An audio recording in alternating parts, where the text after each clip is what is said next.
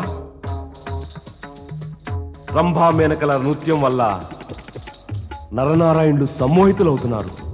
అవును దేవేంద్ర, రంభా మేనకల మోహన్ నుంచి ఎవరు తప్పుకోగలరు?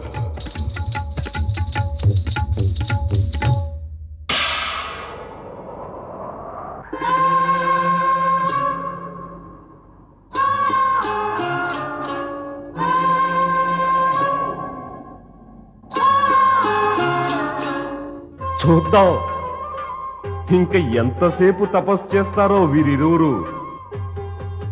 అన్నయ్య నారాయణ, దేవేంద్రుడు మన తపస్సును భగ్నం చేయడానికి తగిన చర్య తీసుకున్నాడు.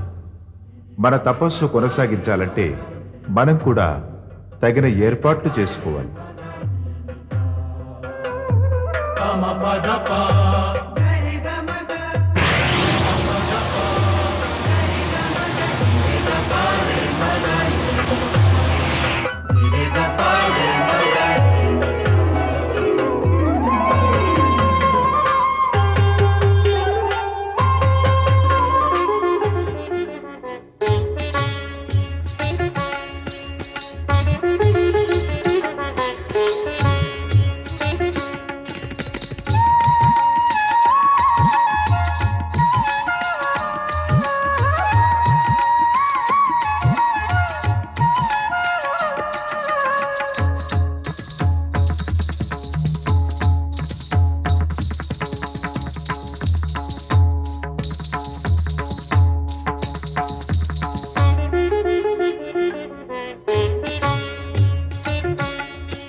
క్షమించండి, క్షమించండి శివభక్తులారా, మమ్ము క్షమించండి.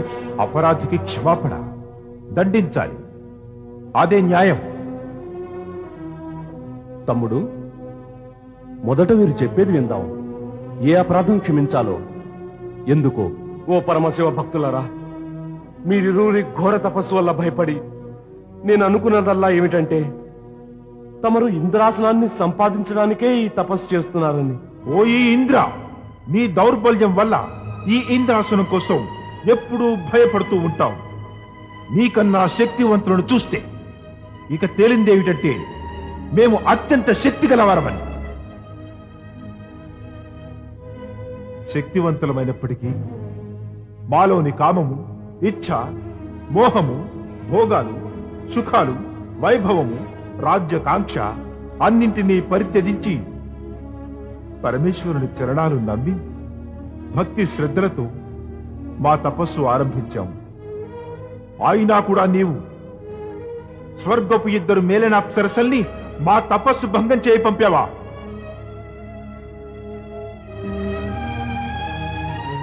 చూశావుగా ఇంద్ర, నీ స్వర్గంలో వేల కొద్ది అప్సరసలు, కానీ మా ప్రతి రోమంలోనూ అసంఖ్యాకమైన అప్సరసలు శాంతంగా ఉన్నారు. మా వంటి శివభక్తులను నీ 2 అప్సరసలు ఎలా సమ్మోహితుల్ని చేయగలరు? ఇంద్ర, నీది అపరాధమే కాదు, అహంకారం కూడా. అహంకారంతో పాటు దుష్టత్వం కూడా. ఇక ఒక్కటే మార్గం. మేము నీకు శాపమిచ్చి పశుయోనిలోకి పంపి స్వయంగా ఇంద్రాసనం ఆక్రమిస్తాం. వద్దు భక్తరాజా, వద్దు. అనర్థం చేయకండి భక్తరాజా. ఇది అనర్థం కాదు, న్యాయమే. ఎన్నాళ్ళు అపరాధాలు చేస్తూ క్షమాపణ కోరుతాం. ఇంద్ర, ఇది నీ సహజ స్వభావం. శాపమిచ్చి నిన్నీ పాపం నుంచి శాశ్వతంగా విముక్తుడు చేస్తాను. ఓ శివభక్త, దేవతలందరము ప్రార్థిస్తున్నాం, దేవేంద్రుని క్షమించండి. మీ ఇంద్రుడు దేవాధిపత్యానికి యోగ్యుడు కాడు. ఎందుకని భక్త అగ్రేసరా? ఈ ప్రశ్న నీవే వేసుకోవరడు దేవా. ఇంతటి దుర్బలుడు, ఇంతటి భయస్థుడు, కుటిలుడు, విలాసి, భోగలాలసుడు, తన సుఖం కోసం ఇతరులకు హాని చేసేవాడు అందుకు యోగ్యుడేనా? ఇలాంటి రాజు ఉంటే దేవతలు కూడా దానవులవుతారు. ఇక సామాన్య మానవులకు ఏం గతి పడుతుంది? భక్తరాజా, కావటానికి స్వర్గాధిపతివే.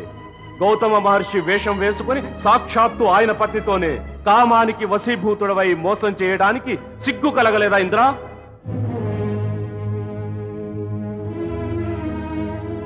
నీ జీవితం కూడా కపటత్వం, భోగ విలాసాలు, అవినీతి, అమర్యాదలతో దుర్గంధపూరితమైన ఒక చెదల పుట్ట.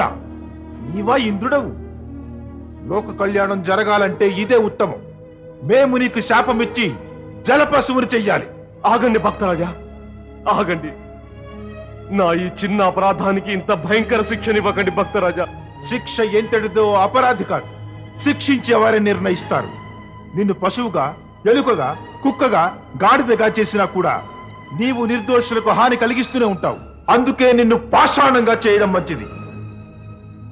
నేను నీకు శాపం ఇస్తున్నాను. క్షమించండి భక్తవర్య, క్షమించండి. దేవేంద్రుడిని క్షమించండి. సుందరి, నీవు సోదరుడు నారాయణుడు ఊర్వుల నుండి జన్మించావు, అందుకే ఊర్వశివయ్యావు.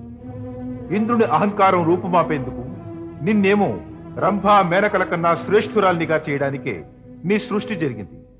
మరి నీవు దేవేంద్రుని క్షమించమని కోరుతున్నావెందుకు? భక్తవర్య, ఇతడు దేవేంద్రుడే కాదు, కళలకు ప్రశంసకుడు, రక్షకుడు కూడా. కళలకు ప్రశంసకుడు, రక్షకుడునా?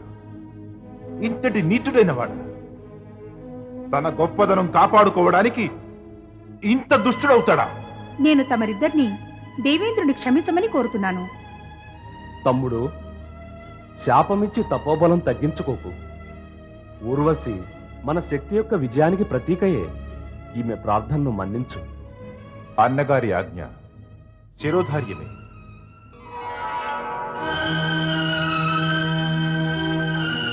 ఇంక నాకేమీ ఆజ్ఞ భక్తరాజా? నేను మీ నుంచే జన్మించాను, ఇప్పుడేం చెయ్యను? ఊర్వశి, మేము తాపసులము. నీ నివాసం మాతోటి వీలు కానేరదు. నీవు నృత్య కళకే సజీవ ప్రతీకవు. దేవేంద్రుని వద్ద స్వర్గంలో కళలకు గౌరవము, రక్షణ లభిస్తాయి. అందుకే మేము నిన్నొక దివ్య బహుమతిగా స్వర్గాధిపతికి అప్పగిస్తాం. ఆ స్థానమే నీకు ఉచితమైనది. భక్తరాజా, మేమంతా మీ దయకు కృపకు పాత్రులం. మా భక్తిపూర్వక ప్రణామాలు స్వీకరించండి.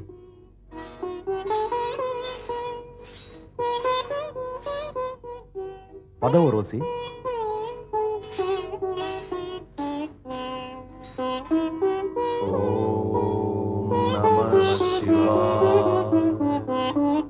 ఓం నమః శివాయ. ఓం నమః శివాయ. ఓం నమః శివాయ. ఓం నమః శివాయ. ఓం నమః శివాయ. ఓం నమః శివాయ. ఓం నమః శివాయ.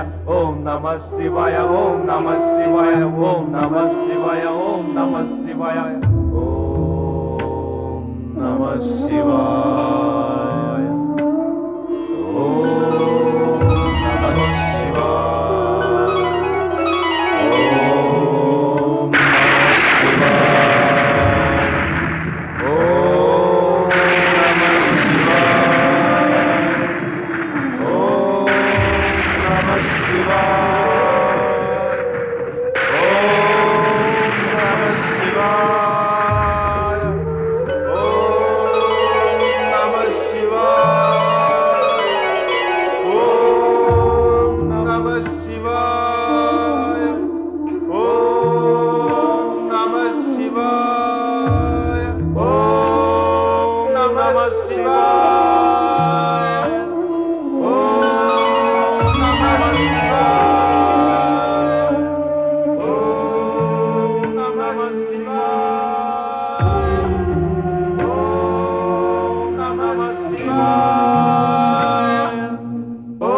ప్రియ భక్త నరుడా, నారాయణ, కళ్ళు తెరు నారాయణ. ఓ పరమేశ, ప్రభు. లేవండి భక్తులారా. లేచి ఎక్కడికి వెళ్తాం ప్రభు? మా స్థానం తమ చరణాల వద్దనే కదా. తమ దర్శనం పొంది మా జీవితం సఫలమయ్యింది. మేము ధన్యులమయ్యాం. జీవితం సఫలము ధన్యము అయిందంటే మీ ఇరువురి తపస్సు, శ్రద్ధ, నిష్ఠా, భక్తే మూల కారణాలు. మీ పట్ల నే ప్రసన్నుండి. కోరుకోండి, ఏం వరం కావాలో.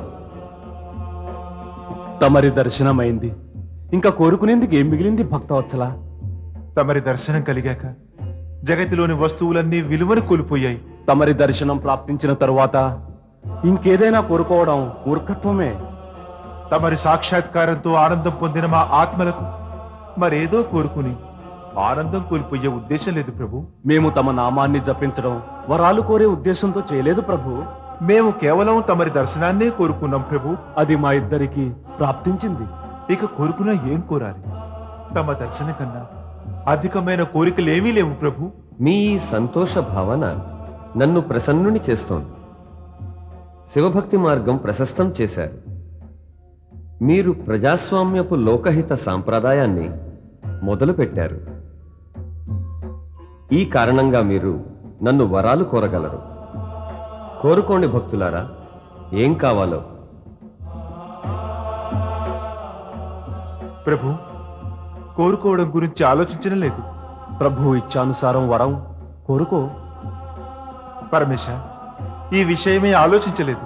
మీ సంతృప్తి, నిస్వార్థ భావనలు మీ ఆదర్శాలకు రూపాన్నిస్తున్నాయి భక్తులారా.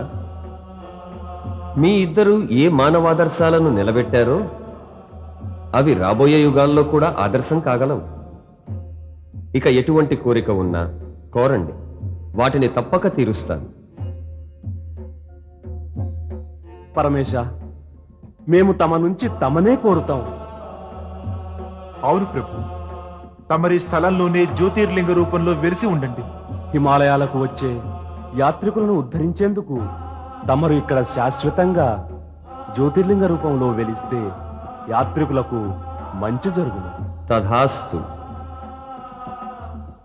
లోకహిత భావన వల్ల మీ ఇద్దరికి అమరత్వం సిద్ధించింది. మీరు కోరినా కోరకపోయినా నేను మాత్రం మీ పట్ల ప్రసన్నుడినై మీకు వరాలు తప్పకుండా ఇస్తాను. తమరిచ్చినదే మాకు 10,000 ప్రభు. మేము భవిష్యవాక్కు వినిపిస్తున్నాం.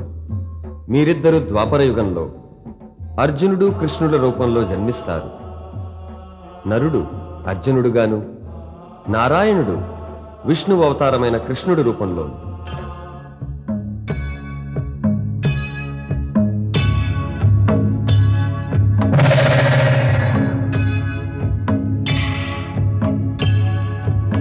ఓం నమః శివాయ.